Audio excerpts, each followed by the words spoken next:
ক্লাসের সংক্ষিপ্ত কিছু আলোচনা অর্থাৎ তফসিরের আলোচনা হবে।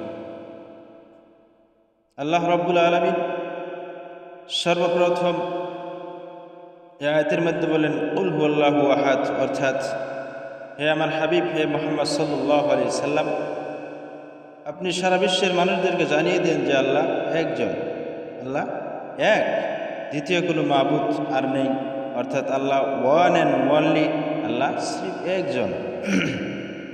দ্বিতীয় আয়াতে আল্লাহ রাব্বুল আলামিন বললেন আল্লাহুস সামাদ, অর্থাৎ আল্লাহ কারো মুখাপেক্ষী নয়, আমরা আল্লাহর মুখাপেক্ষী। অর্থাৎ মুখাপেক্ষীর অর্থাৎ হলো যে আল্লাহ রাব্বুল আলামিন কারো ভরসায় থাকে না, অর্থাৎ আমরাই আল্লাহর ভরসায় থাকি। অর্থাৎ আল্লাহ যদি আমাদেরকে খিলান আমরা খাইতে পারবো, আল্লাহ যদি আমাদেরকে কাপড় পিন দিতে পারবো। এরকমভাবে আল্লাহ কারো মুখাপেক্ষী নয়, আমরা আল্লাহর মুখাপেক্ষী।